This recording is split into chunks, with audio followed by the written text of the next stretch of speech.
The wolf put its head over the rim of Dessa's pot before she could pull the ladle back, and it lapped the broth straight from the metal, slow and deliberate, while across the yard, dressed in a string of borrowed pearls for a binding ceremony that had not happened yet, the woman they meant to make lunar by midsummer had not been offered so much as a taste. Nobody moved. The fire under the cauldron kept its low orange breath going, indifferent. Steam climbed off the broth into the cold morning air, and the wolf's eyes, pale amber, unblinking, stayed fixed on Dessa's hands the whole time it drank, as though it were watching for her permission rather than taking what it wanted. She gave it. She did not know why, only that refusing felt like the wrong kind of danger, the kind that lived in a held breath rather than a raised hand. So she let the ladle tip another inch, and the Alpha King's wolf finished what was in it, and then it sat back on its haunches in the mud of her kitchen yard and looked at her the way nothing in this castle had looked at her in 6 years, like she was the only thing in the courtyard worth seeing. Dessa Holloway had come to the border kitchens of Garrick Thane's pack territory as a girl of 18, sent by a dissolved household with nothing but a name nobody bothered to learn and a set of hands that knew what to do with a knife and a fire. 6 years had taught her the particular invisibility of competence. Nobody watched the woman who fed 400 wolves 3 times a day. They watched the food arrive on time, and they forgot, almost immediately, that a person had made it arrive. Her hands told the story her face never had the chance to. A burn scar crossed the inside of her left wrist, pale and shiny, from the year she'd pulled a kitchen boy back from a cauldron that had gone over. Calluses ridged the base of each finger from the handle of a cleaver she sharpened herself because she trusted no one else to do it properly. When the pressure of a long night built behind her ribs, she pressed her thumb hard into the heel of her own palm, once, twice, until the urge to say something she'd regret passed through her and out the other side. She had done it so many times, the motion no longer required thought. The border keep itself was not built for ceremony, and that suited her. Where the capital court 4 days' ride east wore stone polished smooth by 3 centuries of formal feet, Garrick Thane's territory kept its hierarchy looser, its halls built for defense rather than display. The great hall doubled as a war room more often than a banquet room. Wolves moved through the courtyards at all hours, some in skin, some in fur, and rank here was decided as often by who could be trusted in a fight as by who held a title. It was the kind of place where a cook's competence carried more practical weight than a noblewoman's bloodline, even if no one had ever said so to Dessa's face. She had come to understand, over 6 years, that this was the closest thing to safety a woman with no name and no house could hope to find. She did not think of herself as beautiful, and the kitchen had never given her reason to. But the undercook who delivered grain sacks twice a week had taken, over the years, to finding excuses to linger in the doorway a half-minute longer than the delivery required, and he was not the only one. It was not a thing she noticed about herself. It was a thing that happened around her, like weather she had stopped checking the sky for. The pack territory she lived inside of belonged to Garrick Thane, an Alpha King who had held his border seat for 9 years, without once, in that time, allowing his wolf to choose anything for him in public. The wolf did not run free among the pack the way other alphas let theirs run. It stayed close, contained, watchful. A thing the court had learned not to ask questions about, the way you learn not to ask a man about an old wound that has healed wrong. Garrick moved through his own halls like weather held just barely in check. He did not raise his voice, because he had never needed to. The air around him did the work a raised voice did for lesser men, and rooms went quiet a half-second before he entered them, rather than after. His voice, when he used it, had a low, worn texture to it, like a stone smoothed by a river that had been running over it for longer than anyone in the room had been alive. People who met him for the first time were braced for something showy, and found instead a stillness so complete It unsettled them more than shouting would have. He had not touched another person's hand in greeting for 3 years. His beater, Bram Ostland, had stopped commenting on it after the first year. It was simply how the Alpha King was, until the morning his wolf walked itself across a working kitchen yard and put its head down for a servant's broth. Bram saw it happen. He stood in the kitchen doorway with a requisition ledger under his arm and watched the wolf's posture, loose, unguarded, nothing like the coiled vigilance it carried everywhere else, and felt something in his own chest go very still. He had served Garrick Thane for 9 years. He had never once seen the wolf's shoulders drop like that. He said nothing to Dessa. He turned and went to find the Alpha King instead, and found him already awake in his study, already aware, in the specific dazed way of a man recovering from having done something his conscious mind had not approved. Garrick stood at the window, with both hands flat on the stone sill, looking down at the kitchen yard where his wolf had been a moment before he called it back, hard, the way you call back a dog that has crossed a line you did not draw. He could feel the place in his chest where the wolf still strained toward the yard even now, even contained, even silent. He had not chosen that. That was the part that sat wrong in him, low and persistent. Every other decision he had made in 9 years of rule had been made with both feet under him and his eyes open. This had happened the way weather happens, without his consent, without his understanding, while some other, older part of him simply acted. He did not know the cook's name. He found, standing at that window, that he wanted to. Lady Yseult Coraine arrived at the border keep 4 days later with an entourage of 11 and a treaty her father had negotiated before she was old enough to read it. The binding between her house and Garrick Thane's had been drawn up after the last border war, 2 pacts sealing peace the old way, with a marriage promised before either party involved had any say in the matter. She had grown up understanding herself as the answer to a political problem. She was very good at being the answer. She moved through the keep with the unhurried correctness of someone who had never once doubted her welcome, and the kitchen staff learned within a day that she preferred her meals plain, her wine slightly warmed, and her servants invisible in the specific way that meant present but never spoken to first. She did not raise her voice. She did not need to. Doors opened for her before she reached them, the way they had stopped opening unprompted for Dessa 6 years ago. She had heard, by the second day, about the wolf in the kitchen yard. She filed the information the way she filed everything, without visible reaction, with a small private recalculation behind her eyes, and said nothing about it to anyone. The wolf came back the next morning, and the one after that. It did not announce itself. It simply appeared at the kitchen door each dawn, while Dessa hauled water for the first broth of the day, and it sat, patient as stone, until she filled a bowl and set it down without ceremony, the way she would have fed any animal that turned up hungry. She did not treat it as anything but what it appeared to be. That, more than anything else, was what undid the wolf's last reserve. She asked nothing of it, performed nothing for it, simply fed it because it was there and hungry, the same as she fed everyone else. By the 5th morning, half the kitchen staff had stopped working entirely to watch. By the 6th, Bram Ostland stood in the doorway again, and this time the Alpha King stood directly behind him. Garrick saw his wolf lower its head into a wooden bowl held by a woman with flour on her sleeve and a burn scar at her wrist, and something in his chest dropped through several floors at once. He had spent 3 years building a careful architecture around the parts of himself he did not trust. He watched it come down in the space of one indrawn breath. She looked up and saw him in the doorway, and for one unguarded second, neither of them performed anything at all. "You're the cook," he said. It was not a question, but his voice did something at the end of it that made it sound like one. "Dessa," she said. She did not curtsy.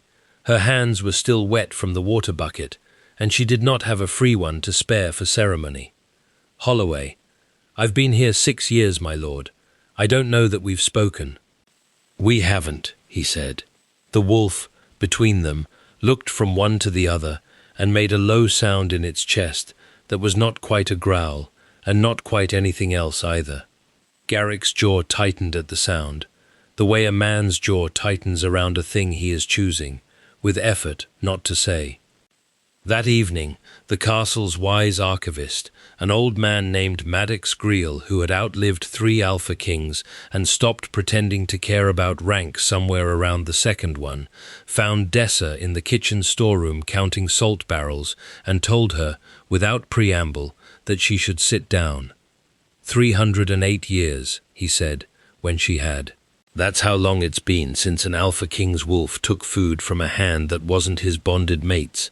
308 years since the last true Luna of this line died, and the wolf that had chosen her went half feral with grief and never let another living soul near it again. Generation after generation, king after king. Every wolf since has been a shadow of what that one was. Contained, careful, closed. That doesn't mean anything about me, Dessa said. It means the wolf chose, Maddox said. Not the king. The wolf, on its own, before the man caught up to it. That has not happened in 308 years, girl, and it did not happen for a noblewoman in silk or a warrior with a blade at her hip. It happened for the woman who fed it, because it was hungry and asked nothing in return. He left her sitting on a salt barrel with that number lodged somewhere behind her ribs, heavy in a way she had no place to put down. What the archivist did not say, because he did not yet know it, was that Dessa had been doing the same quiet, unasked-for thing in another corner of the keep for 3 months already. An orphaned pup, the runt of a litter whose mother had died birthing him, had been left in the kennels to fend for himself the way runts often were, because the keep had wolves enough without one more mouth that might not survive the winter. Dessa had found him shivering against the kennel wall on a delivery run and had simply started bringing him scraps, then a proper bowl, then a corner of the kitchen hearth to sleep beside on the coldest nights. She had not told anyone. She had not asked permission. She had named him, privately, Crumb, because that was what he'd been eating when she found him, and she had nursed him through a fever in February that the kennel master had quietly assumed would kill him. Nobody had witnessed any of it. She had not done it to be witnessed. Garrick found out by accident, 3 days after the archivist's conversation, when he went looking for his wolf at an hour it should have been in the kennels, and instead found it curled in the kitchen hearth corner, nose to tail with a half-grown pup that had no business surviving its first winter, and had survived it anyway, both of them asleep in the warm dark, while Dessa worked 20 feet away, humming low under her breath, unaware she had an audience. He stood in the doorway and did not enter.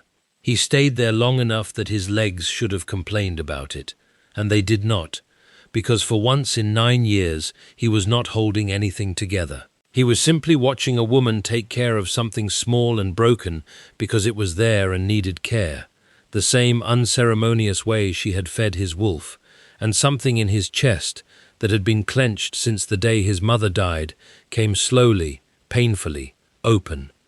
His wolf was not the one who recognized her first. Garrick had spent 3 years telling himself the wolf was the wild part of him, the part he kept contained because it could not be trusted to choose wisely. Standing in that doorway, watching her hum over a pot while an orphaned pup slept against his wolf's flank, he understood with sudden, unwelcome clarity that he had already chosen. He had simply not let himself say so. The wolf had only confirmed, in its blunt animal way, what the man had been suppressing since the morning he first watched her hands at the well. He left before either of them woke and found him there. The first time he sought her out on purpose, rather than finding her by accident, it was over something that did not require an Alpha King's personal attention at all, a question about the kitchen's grain stores that any steward could have asked. She knew it, and from the way his mouth tightened at one corner, so did he, and neither of them said so.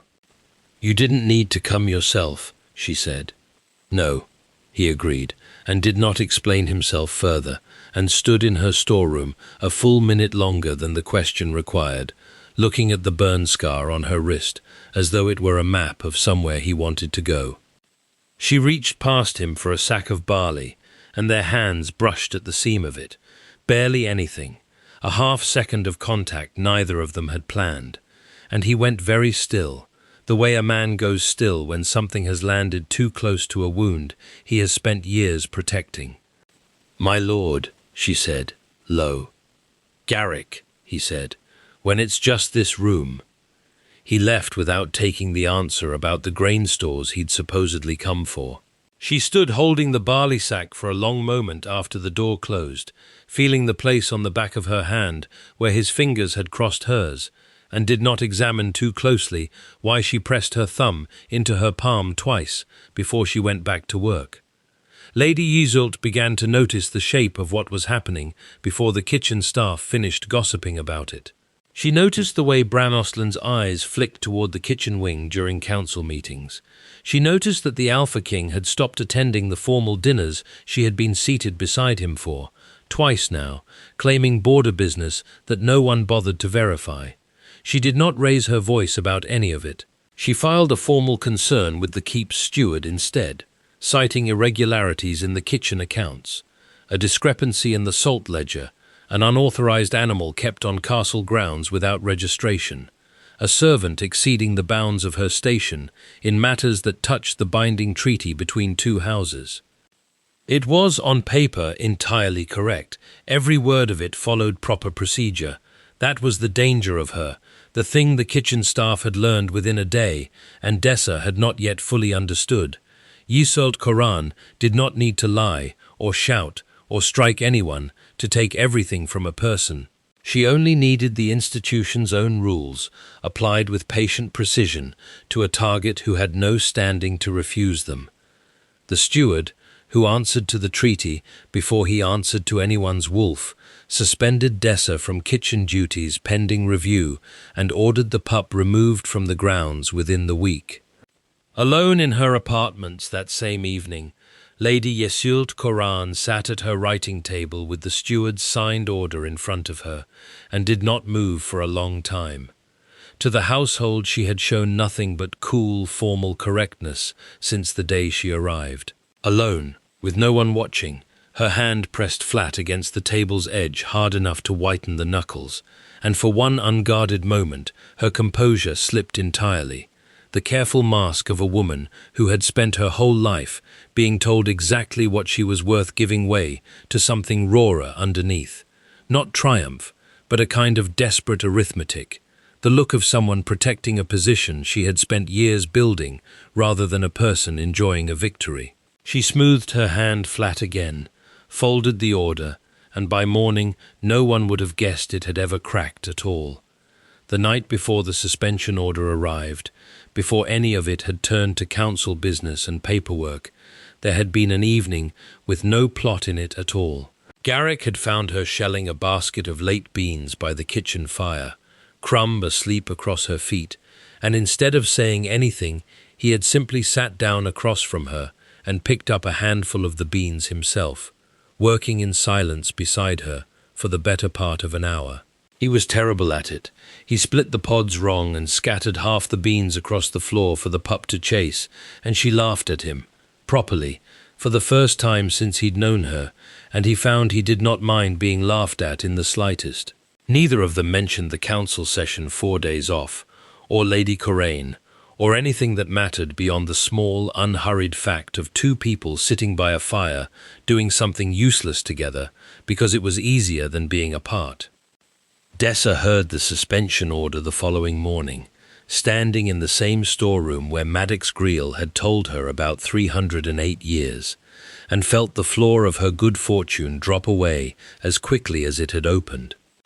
"On what grounds?" she said, and her voice came out steadier than she felt, because steadiness was the only thing 6 years of invisibility had ever taught her to produce on command. "On the grounds that you are not, and have never been, anyone of consequence to this keep's treaty obligations," the steward said, not unkindly, which somehow made it worse. Whatever the wolf has decided is not a matter of policy, Mistress Holloway. The binding between Lady Coraine's house and the Alpha Kings was settled before either of you was born. I am sorry, I am bound by older paper than you.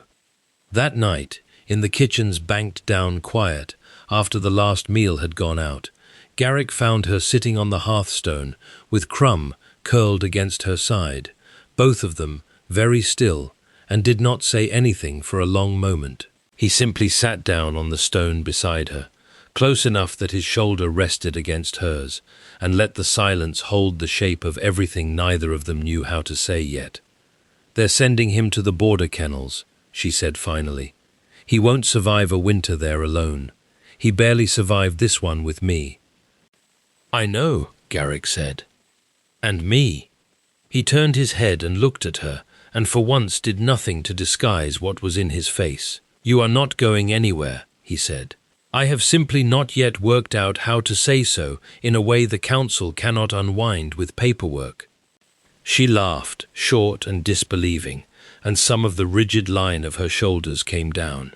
He reached over, slow enough that she could have pulled away, and cupped the side of her face with one hand, his thumb resting just below the burn scar's twin on the inside of her wrist, where her pulse beat against his skin. She leaned into it before she decided to, the way the wolf had leaned into her permission 6 mornings running, and for a moment that had no plot in it at all, no treaty and no council, and no antagonist's shadow.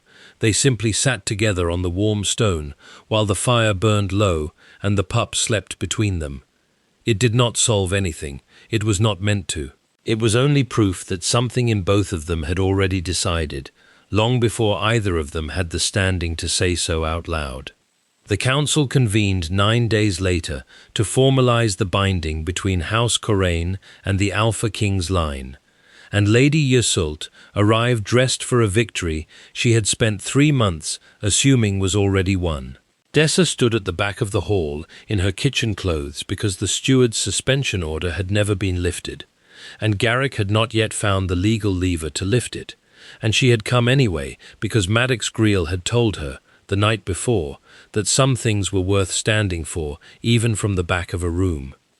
"My lord," Yseult said, when the formal business had been read, "before this council ratifies a binding 9 years in the making, I believe the matter of the kitchen servant requires resolution.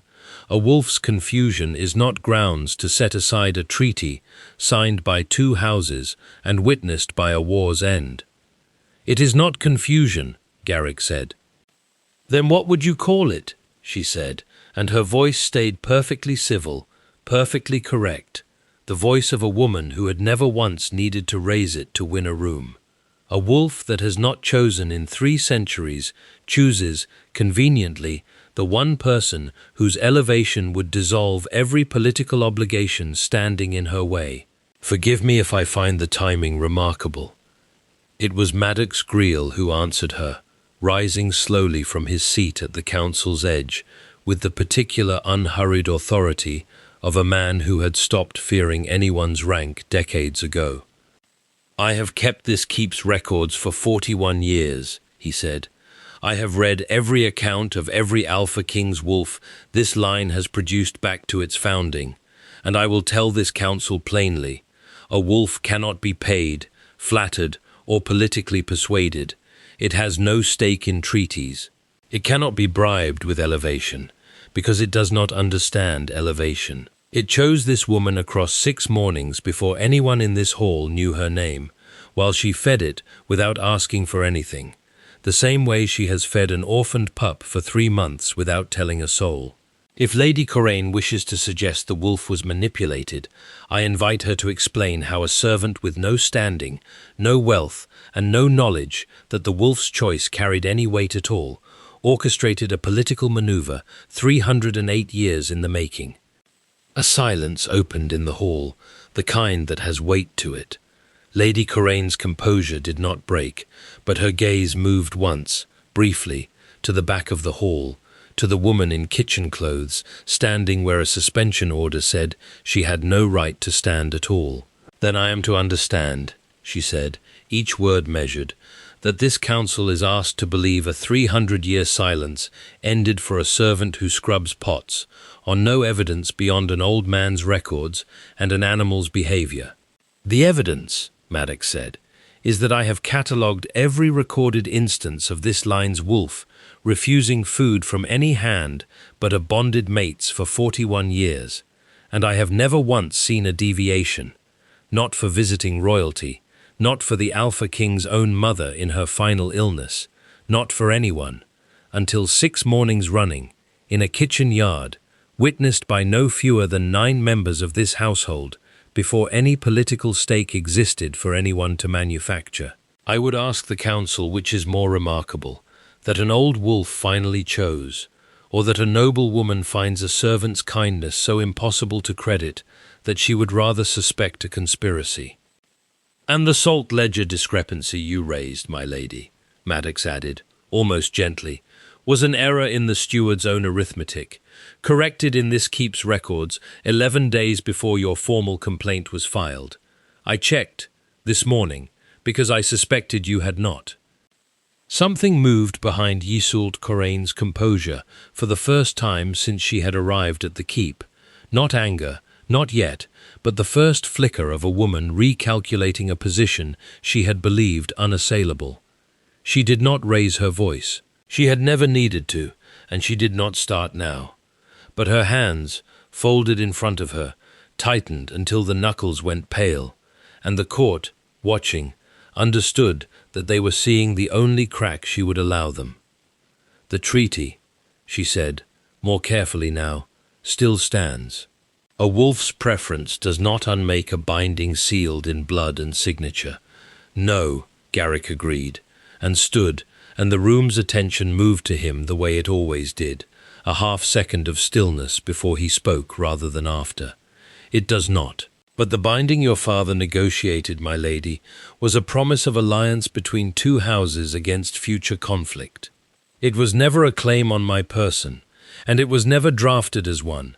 I had the original document retrieved from this keep's archive 3 days ago, when I first suspected this council session was coming. Your father's treaty secures trade rights, mutual defense, and open passage along the border for the next 2 generations. It does not, anywhere in its 11 clauses, name a marriage. That clause was added 8 years later, in your father's hand, without my father's countersignature, and it has no legal standing in this hall or any other." He let that sit a moment in the silence before he continued. "Your house's alliance with mine remains exactly as strong as your father built it. I will honor every clause your father actually signed. I will not honor a clause invented after the fact and never witnessed." Isolde Corrain stood very still in the center of the hall, and for the first time since she had walked into the keep with 11 attendants and a victory she had assumed was already won, what showed in her eyes was not defiance. It was something closer to fear, the particular fear of a woman who had built her entire understanding of her own worth on a document that had just been proven, in front of a full council, to have been a fiction from the start. "I will need to review the document," she said finally, and her voice, for the first time, was not entirely steady.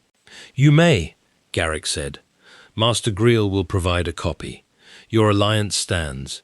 Your claim on me does not, and never did." She left the hall within the hour, her entourage trailing behind her, in a silence that had nothing rehearsed in it at all. No one struck her. No one shamed her publicly beyond what the truth itself had already done. Her house's alliance held, intact, exactly as her father had built it, and the marriage she had spent her whole life understanding, as her purpose, dissolved into the 11 clauses that had actually been signed. She rode out of the border keep 3 days later, her claim nullified, her person untouched, and the court understood that this was its own kind of ending, cleaner, and somehow more unsettling than any dramatic downfall would have been. Word reached the border keep within the month that Lord Corrain, Isolde's father, was furious at the dissolution of a match he had spent 8 years quietly engineering, and for a tense week the household braced for retaliation, a recalled trade agreement, a closed border crossing, something. It never came. Iseult herself, in the one letter she sent back to the keep, addressed not to Garrick, but to Maddox Greel, asked only that the archivist confirm in writing, for her father's sake, that the original treaty's 11 clauses remained untouched, and her house's alliance secure. Maddox sent the confirmation by return courier within the day.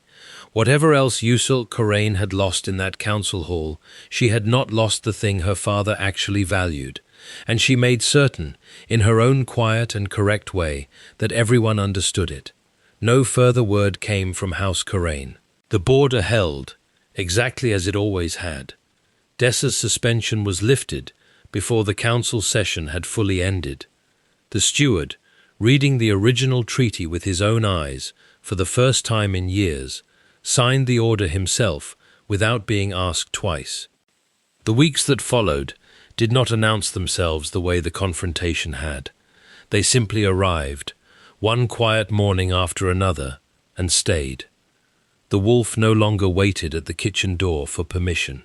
It came and went through the keep as it pleased, curling by the kitchen hearth most mornings, beside a pup who had grown, over the winter, from a shivering scrap of fur into a sturdy young thing with paws too big for the rest of him, tripping over his own feet across the kitchen flagstones, while the cook stepped around him without comment, the way you step around any fixture of a household that has simply always been there. Garrick came to the kitchen most mornings now, not because anything required it, but because it was where she was. He had stopped pretending the visits needed a reason.